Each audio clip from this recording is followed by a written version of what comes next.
Thankfully, no tornado was confirmed, but we did have a gust right around 2 or 3 in the morning in Santa Cruz of over 90 miles an hour. Carmel Valley, actually, Lorella's great, a 74-mile-an-hour gust, 80-mile-an-hour gust along the coast in Big Sur. You see this brown color here. That indicates gusts somewhere in the 60 to 100-mile-per-hour range. Otherwise, widespread gusts in the 30s and 40s. And rain, by the way. It has been raining. Not an overly alarming amount, but there's been between about 1/4 and 2 inches of rain in many places, and then up in the higher elevations of the Santa Lucias and some sites in the Santa Cruz Mountains saw even more than that, and that's just over the last 24 hours. Over the last 72 hours, we've seen several stations go up above 6 inches of rain. So for that reason, there is a flood watch in effect until 10 p.m. tomorrow. Rain will continue throughout the day tomorrow. It is an impact day, and we'll see showers until Saturday morning.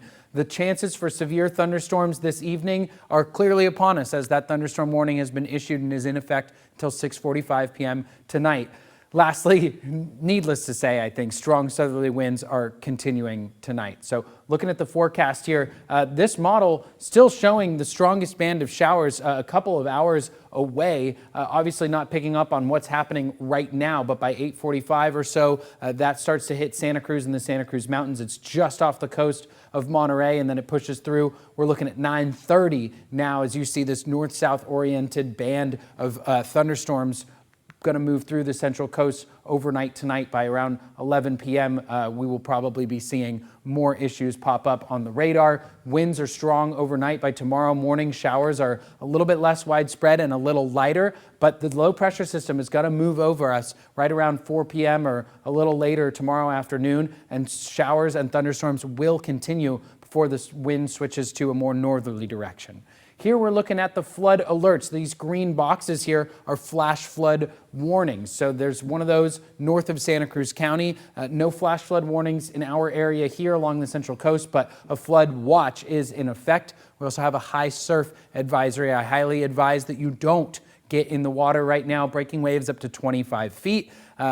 This all comes with strong winds and also some high tides too, which only make things worse. So for tonight, those severe thunderstorms continue along with a potential for tornadoes. We're seeing sustained winds in the 20 to 30 mile an hour range, expecting gusts up to 45 miles an hour. But that thunderstorm warning right now indicates small hail and gusts in the 65 mile an hour range as well. So let's take one more look at the radar here. We'll jump in. You see that was the tornado warning about an hour ago. Now we have these severe thunderstorm warnings moving in to northwestern Monterey County. So stay safe, everyone. Tomorrow is an impact day as thunderstorms are likely to continue. That strong southerly wind isn't going away. Wind advisories and high wind warnings have died off, but the flood watch remains in effect, and there are still chances for severe thunderstorms. Temperatures are going to be chilly. Good day to stay inside, cozy up by the fire if you can. Saturday morning showers will linger, but they should be moved out by about noon, and then the sun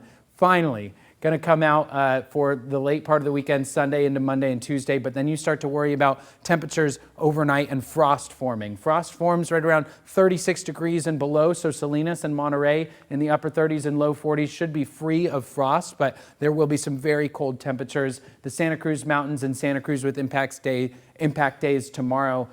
Your lows overnight aren't too cold until Sunday morning when you see upper 30s in both the Santa Cruz Mountains and the Santa Cruz area. Highs, thankfully, in the 60s, so we warm up throughout the day. Lastly, got to look at Hollister and King City as lows will drop into the mid 30s from about Sunday morning until Tuesday morning.